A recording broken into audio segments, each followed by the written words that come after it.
बंदो गुरुपद कंज कृपा सिंधु नरोप हरि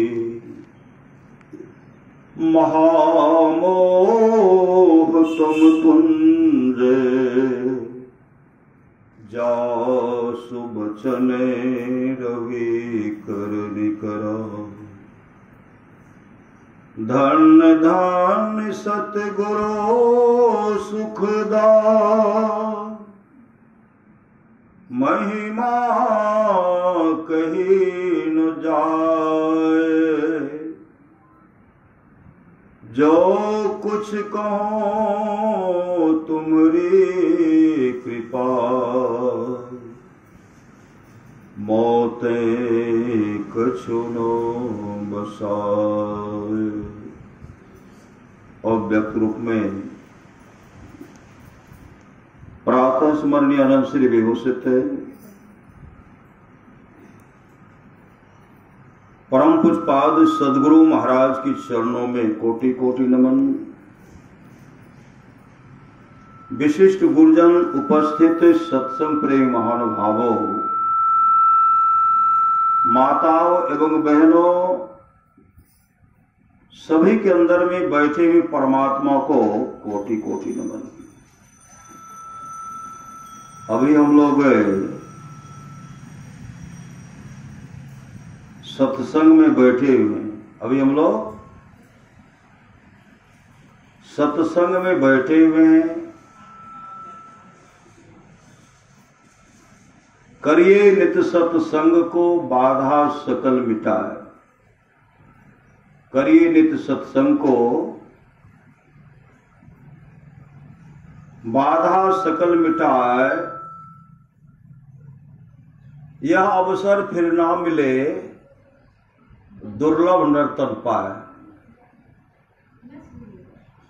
बाली बाली बोल। करिए नित सत्संग को बाधा सकल मिटाए। यह अवसर फिर ना मिले दुर्लभ नर्तन पाए। का सत्संग नित कीजिए। जो भी बाधा है, विपत्ति है, मिट जाएगी। और यह सुअवसर, यह मौका फिर हाथ आने वाला, न हाथ आने वाला है न हाथ लगने वाला है। साईं स्वामी जी महाराज कहा करते थे, जिस मां गंगा के जल में हम लोग एक बार गोता लगाते हैं, जिस जगह लगाए उस गंगा के जल को जीवन पर्यंत ढूंढते रहेंगे, उस जगह तो नहीं मिलेगा। वह कहां चला गया? वो तो समुद्र में चला गया। इसलिए जो श्वास हम लोग ले रहे हैं, जिस सांस में हम सब सदगुरु का सुमरण कर, नाम का सुमरण कर रहे हैं, जिस श्वास के द्वारा हम लोग सत्संग का श्रवण कर रहे हैं, जो श्वास निकला वो चला गया, फिर वो आने वाला नहीं है। इसलिए श्वास को मूल्यवान समझो, श्वास को मूल्यवान समझो। और हर श्वास में सुमरण होना चाहिए, सुमरण होना चाहिए। नाम लगन छूटे नहीं सोई साधो, सयाना हो जो नाम का हमेशा रट लगा रहे हैं, नाम का जप कर रहे हैं, वही साधु है, वही सयाना है, वही चतुर है। नाम लगन छूटे नहीं सोई साधु सयाना हो, माटी के बर्तन बनियो पानी ले साना हो। अब बिन सत बार न लागे हैं, क्या राजा क्या राना हो। क्या सराय का बासना सब लोग बेगाना हो तो भोर सब उठी चले दुर्देश को जाना हो। 8 पहर सन्मुख लरे सोई बांधे बाना हो, जीत चला भव सागर सोई सुरा बरदाना हो। सतगुरु की सेवा करे पावे परवाना हो, कहे कबीर धर्मदास से तेहि काल डेरा ना हो।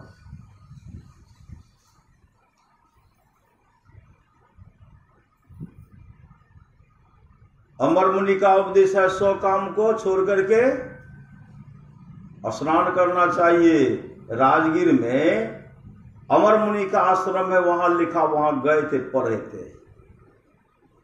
100 काम को छोड़ करके स्नान करना चाहिए, 1000 काम को छोड़ करके भोजन करना चाहिए, 1,00,000 काम को छोड़ करके सत्संग करना चाहिए, 1,00,000 काम को छोड़ करके। 100 काम का गिनती कर पाएंगे? 50 काम का? यहां 1,00,000 काम को छोड़ करके सत्संग करना चाहिए, और करोड़ों काम को छोड़ करके अपने जीवन के बागडोर को सदगुरु के हवाले करना चाहिए, और नाम दान भजन भेद लेना चाहिए।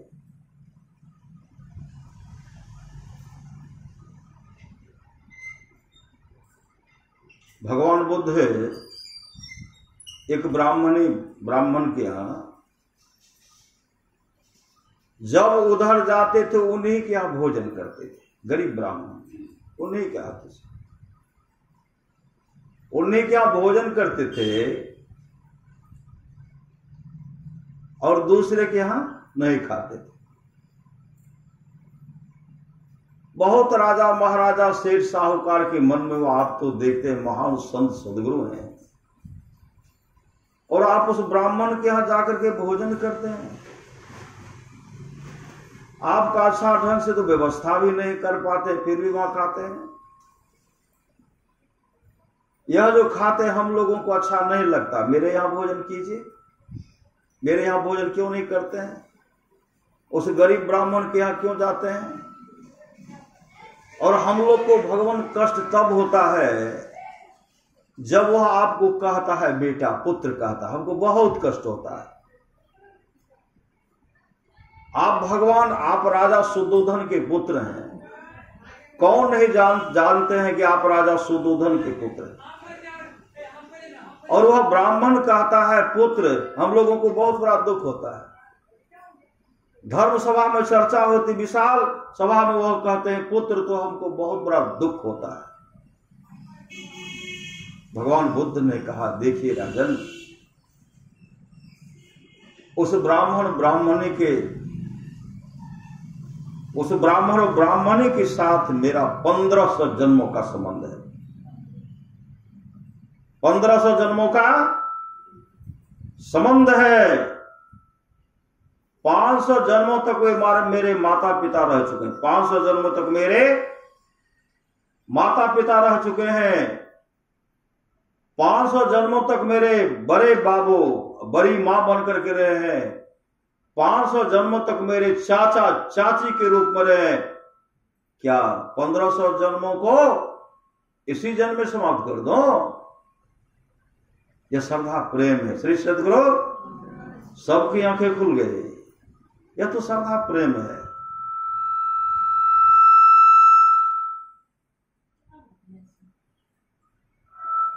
पंद्रह 1500 जन्मों का संबंध। श्री सद्गुरु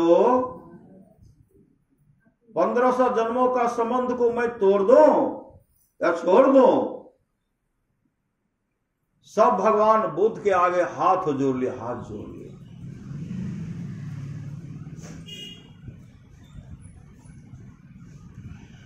भगवान बुद्ध एक गरीब मां को, गरीब मां थी, गरीब, मेहनत मजदूरी कहिए। भगवान बुद्ध का समय लिए, भंते मुझे सत्संग का समय दीजिए, सत्संग का। मेरे यहां भंडारा भी होगा, आप वहां मेरे यहां भोजन ग्रहण करेंगे। भोजन सत्संग होगा तब आप मेरे यहां भोजन ग्रहण करेंगे।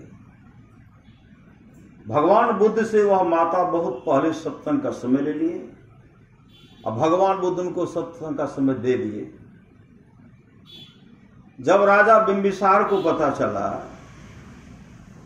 अमुक दिन जो है, अमुक दिन भगवान एक गरीब भिखारनी के यहां भोजन करेंगे, राजा बिंबिसार को अच्छा नहीं लगा। राजा प्रसेनजित को भी अच्छा नहीं लगा। और राजा सब जाकर कहते महाराज उस दिन का समय हमको दे दीजिए, उस दिन का समय, वह समय हमको दे दीजिए, क्योंकि वह सत्संग मेरे यहां होना चाहिए। आप जो भोजन करेंगे वह भोजन मेरे यहां होना चाहिए। बार बार दोहरा रहे हैं, राजा दोहरा रहे, वह समय हमको दीजिए। और आप गरीब के यहां समय क्यों दे दिए? उनके यहां समय नहीं देना चाहिए था।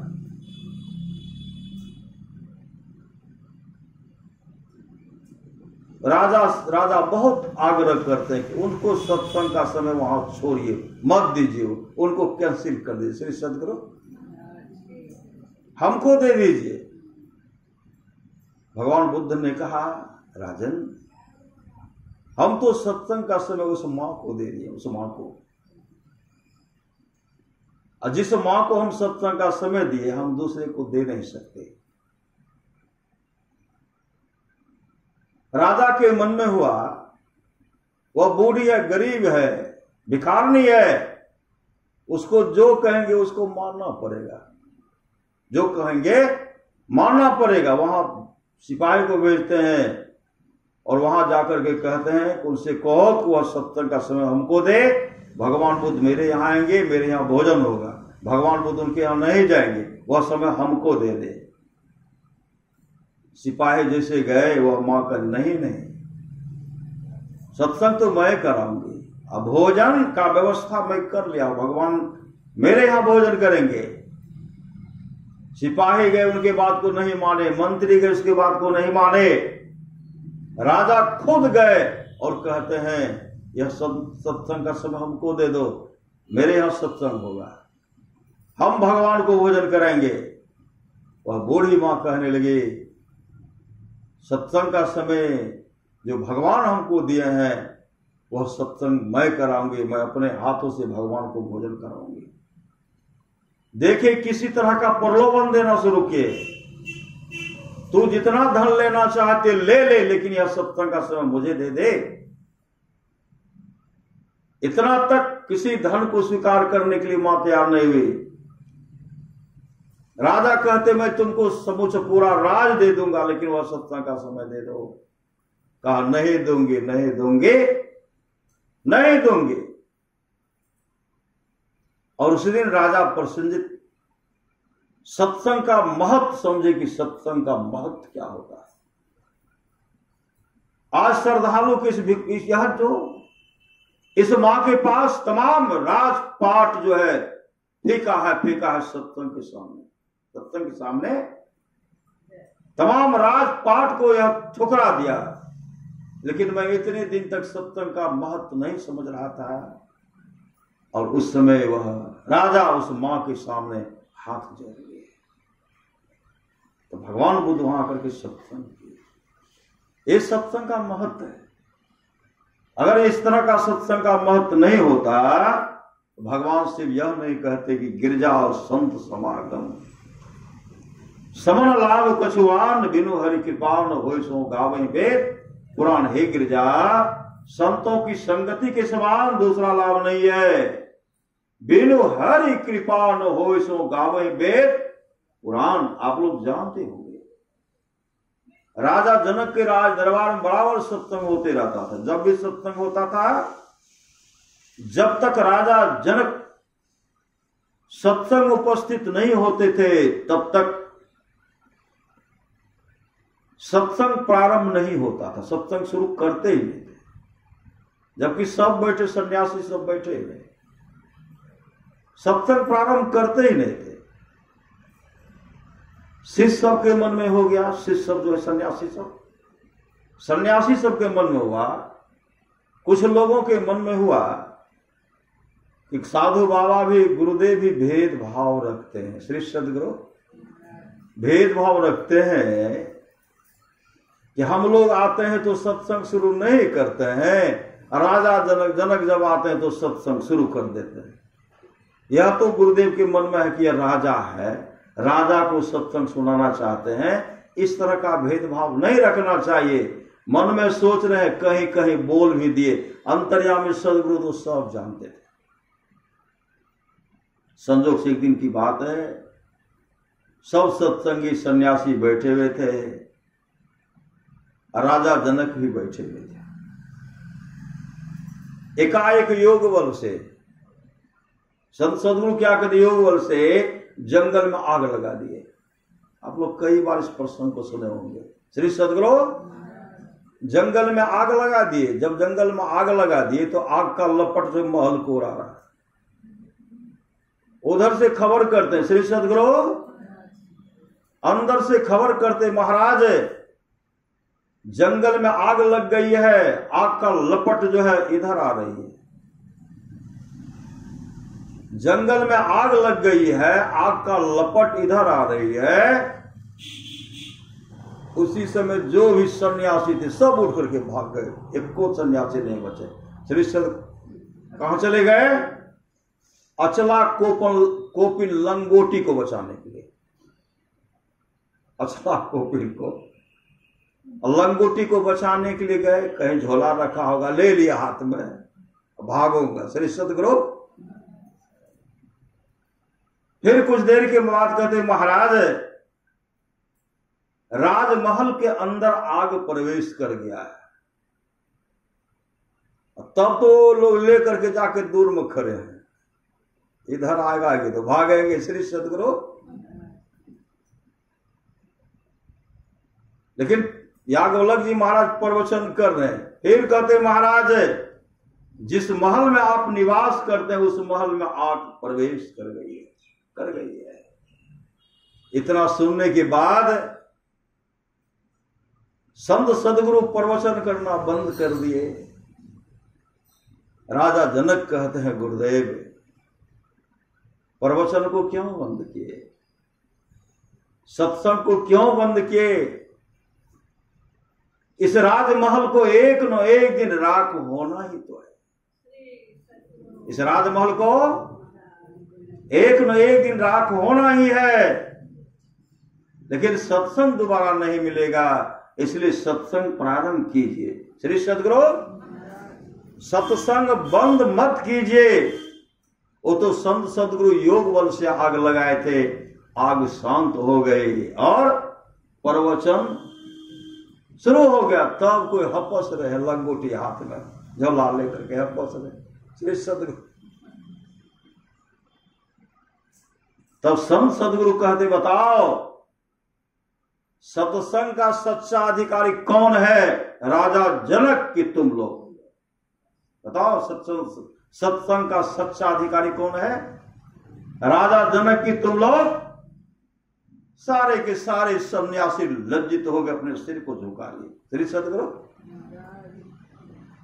जिस सत्संग के लिए परमाराज महाराज ने कहा उत्साह के साथ सत्संग कीजिए। जो सत्संग के उत्साह में विघ्न डालते हैं, परमात्मा उनको दंड देते हैं, परमात्मा उनको दंड देते हैं, परमात्मा उनको दंड देते हैं। जाओ, मैंने 3 बार कह दिया। सत्संग करने के लिए बादशाही ठाट बाट की जरूरत नहीं है। परमाराज महाराज की वाणी है, सत्संग करने के लिए बादशाही ठाट बाट की जरूरत नहीं है। वृक्ष के नीचे घास बिछा करके भी सत्संग करने के लिए सदा तैयार हो, सदा तैयार हो। पुस्तक में तब न तैयार हो जाते हैं। श्री सदगुरु जहां से फोन हम हो सत्संग गछिए लेते हैं।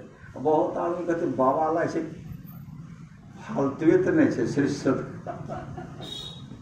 बाबा खालिए तो नहीं है कि बेर में गछले छे, एके बेर में लगता है डायरी भी वो खाली रहता है। श्री सदगुरु एके बार में गछ ले, क्योंकि फिर मौका मिलेगा, कर लीजिए। करी ले हो भजनिया हो भैया, देहिया के कोनो न ठिकान। एक न एक दिन संसार से झक मार करके जाएंगे। लेकिन कबीर सोई धन संचिए जो आगे का होय, माथ चढ़ाए गांठी जातन देखा कोई। करिए नित सत्संग को बाधा सगल मिटा, यह अवसर फिर ना मिले दुर्लभ नर्तन पाए। महापुरुष की बात है। संसार के लोगों, संसार में ऐसा काम करो, मरने के बाद दफनाने या जलाने वक्त 2 आंसू बहा दे। फलाना ऐसे थे, फलाना ऐसे थे। मतलब शुभ कर्मी होकर के रहिए, अशुभ कर्मी होकर के मरिए, तब न अशुभ आएंगे। श्री सदगुरु राजपाट, सोना चांदी, हीरा जवाहरात, जमीन जायदाद कोई सम्मान दिला पाएगा? बहुत अच्छे थे, बहुत बढ़िया थे, यही तो सबसे बड़ी विदाई हुई। श्री सदगुरु अंत में श्रद्धा का आंसू बह गया, इससे बढ़ करके क्या विदा क्या करे हम, भरी भरी नयन से हृदय रो रहा है आपके कमल से। इस तरह का श्रद्धा, इस तरह का प्रेम कहाँ होगा? सत्संग में होगा।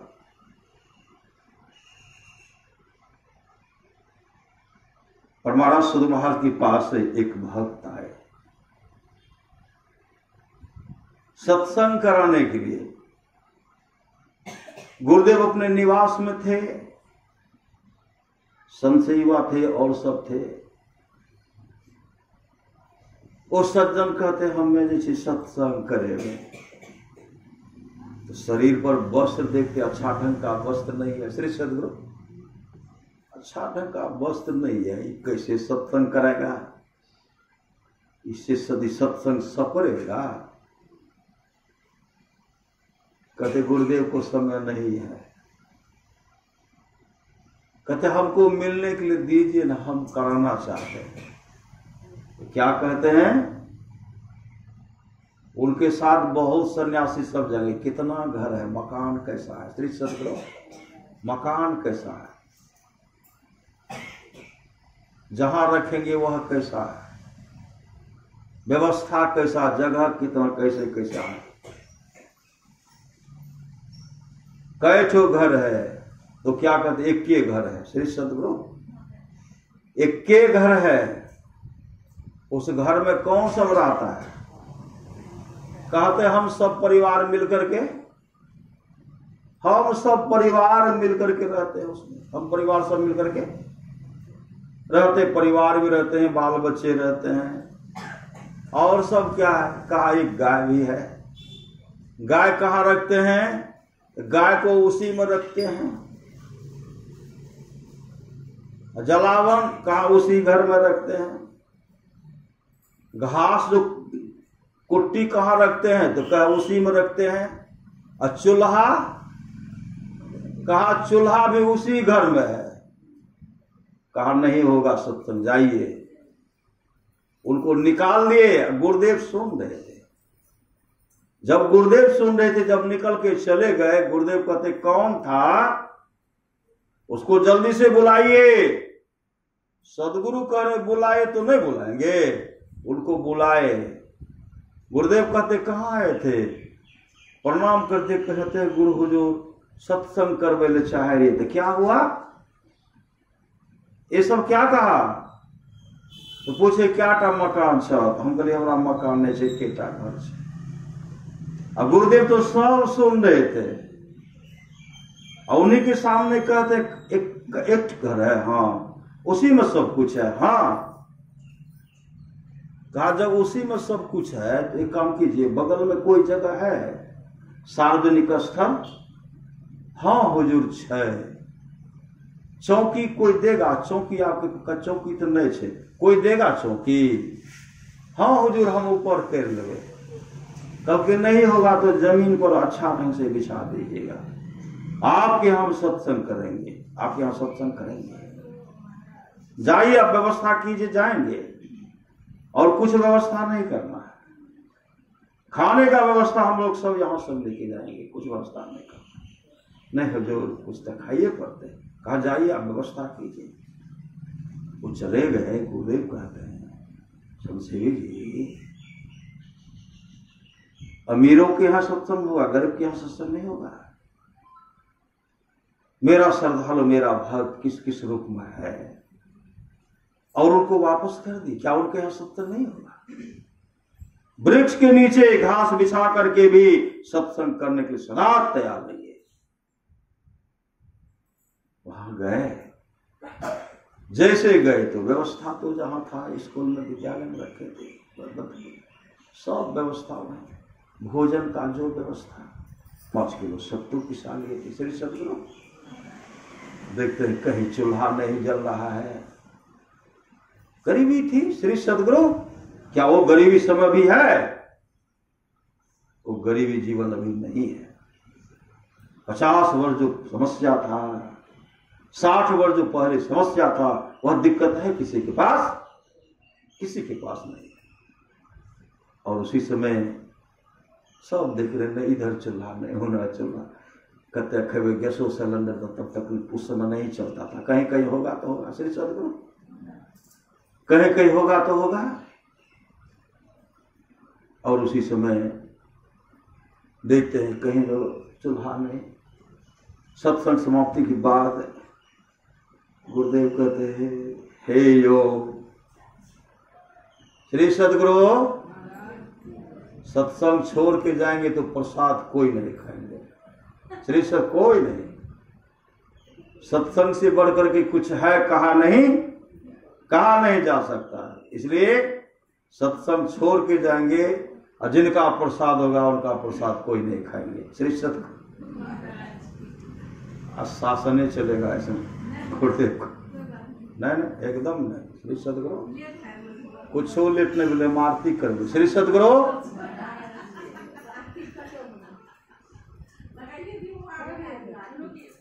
श्री सदगुरु तब क्या कहते हैं? तब गुरुदेव क्या कहते हैं? ए यो हमर तो मन कर सत्तू खाए के। ओ सज्जन कहते हुजूर हम 5 किलो सत्तू बनेने छे। हम 5 किलो सत्तू बनेने छे, नया मिट्टी के बर्तन से वही में रखने छे, लालू खेवे। जैसे गुरुदेव को दिए शान करके खाए। गृहपति का आंख से आंसू बह रहा है। और जब गुरुदेव खा ले तो क्या हम कहेंगे काजू खेवे? सब कहते हम भी खाएंगे, हम भी खाएंगे, हम भी खाएंगे। उस श्रद्धालु से गुरु का सत्संग 5 किलो सत्तू में हो गया और सत्तू बचा का बचा ही रह गया। भगवान श्री कृष्ण की वाणी है, निष्पाप उद्धव जी, कोई कितना भी अश्वमेध यज्ञ कर ले, अश्वमेध यज्ञ करने की सामर्थ पूरे विश्व में किसी भी देश को नहीं है। भगवान श्री राम भी अश्वमेध यज्ञ किए थे, अश्वमेध यज्ञ का घोड़ा छोड़े थे और रोकने वाले ने रोक लिया। सब वीर के अंदर में जो अहंकार था, लव कुश ने सबका छक्का छोड़ा दिया, छोड़ दिया, सबको धराशाही कर दिए। राजा सगर के 60,000 पुत्र सब उदंड थे, वह भी अश्वमेध का यज्ञ का घोड़ा छोड़े थे। श्रीमद् भागवत महापुराण को लौट करके देखिए, उदंड लड़का था, कोई संत का सम्मान नहीं किए। जो भगवान विष्णु साक्षात कपिल भगवान के रूप में आए थे, उनके सामने कहते मारो, काटो, पीटो, यही बाबा जी मेरा अश्वमेध यज्ञ का घोड़ा चुराया है। इंद्र डर गए, इंद्र तो बांध दिए थे, इंद्र डर गए, इंद्र बांध दिए थे। मारो, काटो, पीटो जैसे कहते हैं। कपिल भगवान जब आंख खोलते हैं तो 60,000 पुत्र जो है जल करके राख हो गया। श्रीमद् भागवत महापुराण को लट करके पढ़ी, उसमें है। क्यों? अभी जब लोग सत्संग करते हैं, अभी हम लोग इस सत्संग में मन अस्थिर होने के लिए कौन नहीं देता है? जब भगवान कपिल को बर्दाश्त नहीं किए,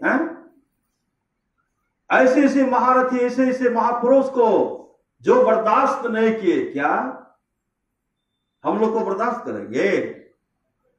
हम लोग जो मन में कुछ सोच रहे हैं, गप्पे करने लगते हैं, श्री सदगुरु, हम लोग जो गप करने लगते हैं, किसी से बात करने लगते हैं, और सत्संग जब अच्छा नहीं लगने लगता है तो भगवान इंद्र का चाल है। श्री सदगुरु, भगवान इंद्र का चाल है कि सत्संग इनको करने के लिए नहीं दिया जाए। अगर ये सत्संग कर लेंगे, इसका जीवन तो मंगलमय होगा। ये मेरे राज गद्दी के मेरा सिंहासन है, इंद्रलोक की गद्दी को चाहता। यहां कोई सत्संग इंद्रलोक की गद्दी को चाहता है? ये इंद्रासन चाहते हैं, इंद्रासन चाहते हैं। इसलिए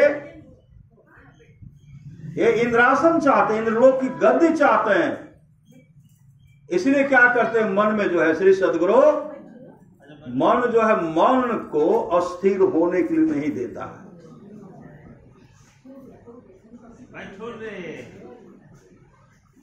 देवताओं ने मां सरस्वती के सहारे से मंथरा का बुद्धि को बिगाड़ दिए थे न। जो भगवान का राज्य अभिषेक होता,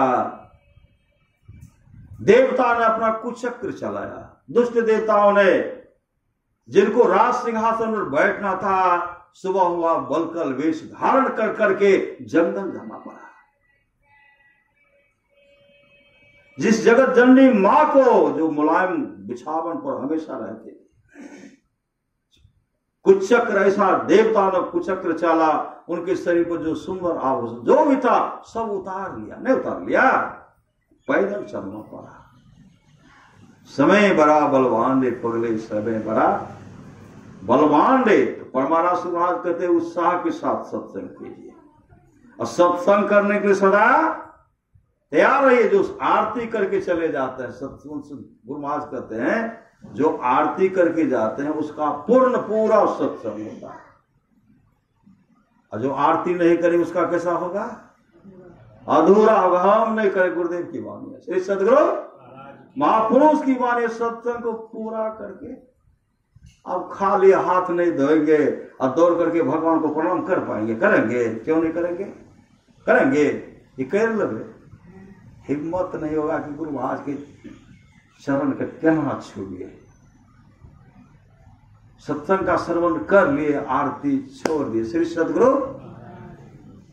जो आरती संग सतगुरु के कीजे, अंतर ज्योत होत लख ली। जैसा आरती कीजिए कि अंतर में ज्योत का दर्शन होगा, आरती संग सतगुरु के कीजिए, अंतर ज्योत होत लख लीजिए। लख लीजिए, जो लख लेंगे उसका जीवन मंगल मय हो जाएगा। आरती तन मंदिर में कीजिए, अदृष्टि युगल कर सन्मुख दीजिए। चमके बिंदु सूक्ष्म अति उज्जवल, ब्रह्म ज्योति अनुपम लख लीजिए। जगमग जगमग रूप ब्रह्मांडा, निरख निरख ज्योति तज दीजिए। शब्द सुरत अभ्यास सरलतर, करी करी सार शब्द कह लीजिए। ऐसी जुगति काया गढ़ त्यागे, भव भ्रम भेद सकल मल। सकल मल, जो भी मल है सकल मल छीजे। भव खंडन आरती निर्मल, करी में ही अमृत रस पीजिए। तो आपका सत्संग है, बड़ा श्रद्धा सेवा।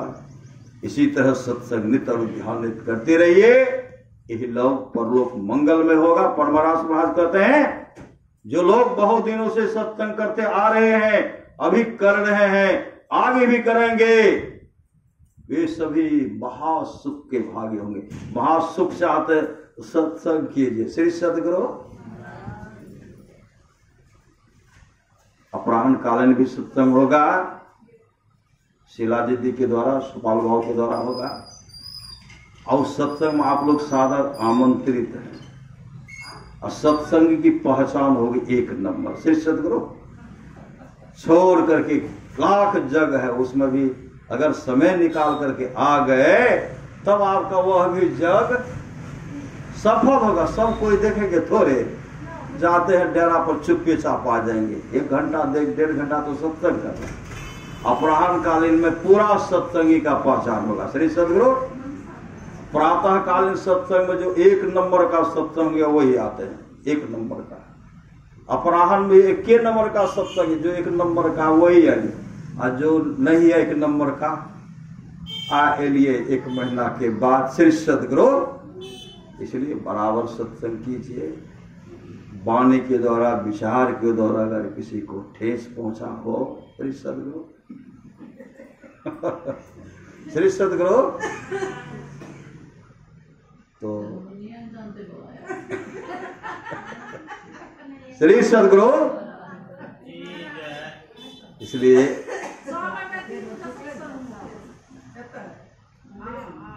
फिर यही होगा। कल सुबह भी होगा। श्री सदगुरु मंजुला देवी उन्हीं पीपी के मम्मी श्री सदगुरु। इसलिए परमाराष्ट्र भाई की वाणी है, थोड़ा सा भी सत्संग करो बड़ा लाभ होता है। अब उधर नहीं जाना, कितने का उद्धार हुआ देखा जाएगा। श्री सदगुरु माता जी से श्री सदगुरु थोड़ा सा भी सत्संग करो बड़ा लाभ होता है।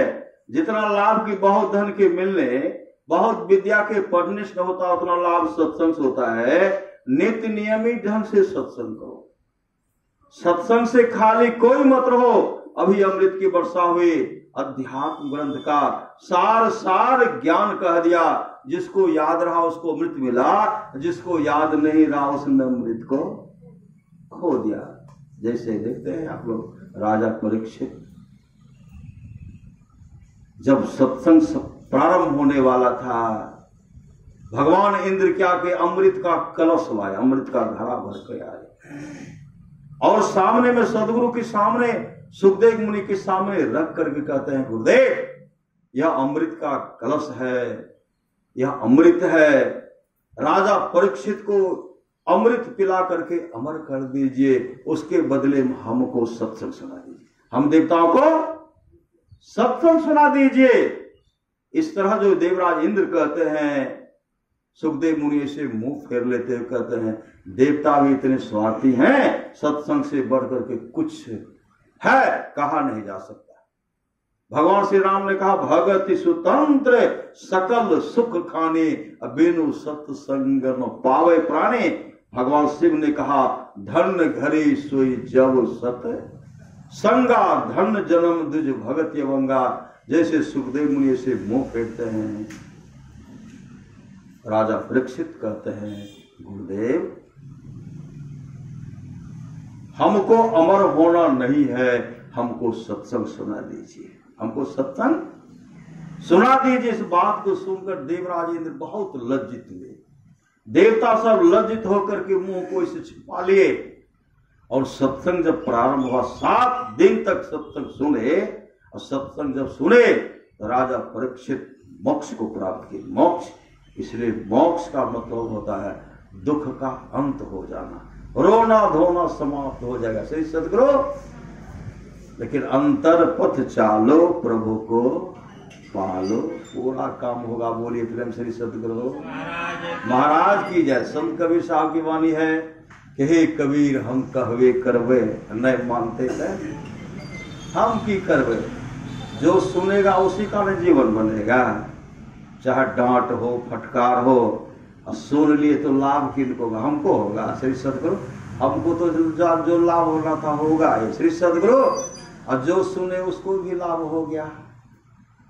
सुनने वाले को बहुत, सुनने वाले हैं बहुत बड़े भाग्यशाली होते हैं, और सब सुन नहीं सकते। सुनी समझे जन मुदित मना, मज्जहि अति अनुराग, लह चारि फल अक्षत तनु।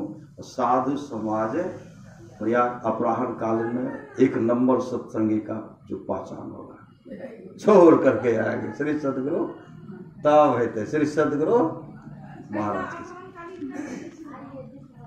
अपराहन दोपहर में 2 और सर आप कुछ कब है? अच्छा ठीक है। श्री सदगुरु महाराज की जय। श्री सदगुरु महाराज की जय।